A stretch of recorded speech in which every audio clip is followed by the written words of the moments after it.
Good morning. It's Monday morning. Today we read Philippians 4:10 through 13. I rejoiced in the Lord greatly that now at length you have revived your concern for me. You were indeed concerned for me, but you had no opportunity.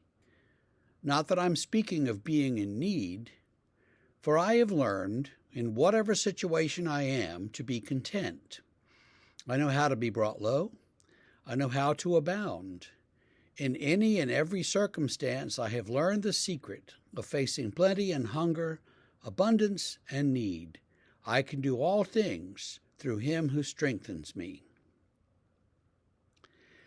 So here Paul talks about how glad he is that the Philippians have decided to be concerned about him again, even though he says, well, you were always concerned, but you didn't have any opportunity to help me.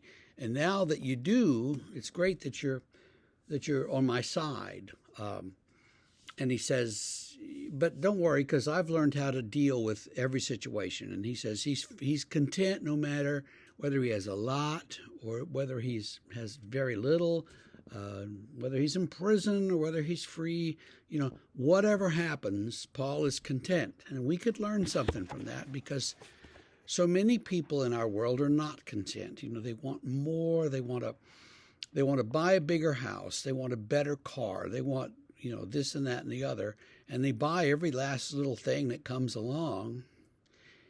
And it doesn't help. It doesn't fill that gnawing sort of need that's in all of us. There is a Hebrew word called nephesh. Nephesh refers to your throat, your eating, your alimentary canal, perhaps. And we concluded one time in the study group that human beings are actually thirsty nepheshes. We're just open throats wanting more to eat or to consume or to have. And there's a lot about that we could unpack, but we won't here. So if we have all this need, and Paul says, I don't have any of that need because, and here he's taken a lesson from my wife, who used to say this to the children every day as they left for school. I can do, and they'd say, all things through Christ who strengthens me. And that's a good little verse to memorize. It's very simple. I can do all things through him who strengthens me. Christ gives you the strength, and so you can do things, and you can survive, and you can flourish because you depend on him, and rather than something that will fulfill your needs. So often when people go to the store and they walk around the store and they see something cool and it's shiny and it's new and they think, oh, I need that. Even though they've got a perfectly serviceable, one at home, but they need that new one. And they buy the new one. And sometimes before you get out to the car, you have buyer's remorse. Oh, I shouldn't have bought that. I don't need that. Why did I spend my money on that? But it's too late, and you feel foolish to go back in and try to get your money back. So you just say, oh, well. That is a part of this whole process. We see things, we want things, we buy things, we get them home, and then we think, I didn't really need that. So we're depressed a little bit. And the answer to depression is shopping. And so we go shopping and repeat the whole process. And you really don't need all that stuff.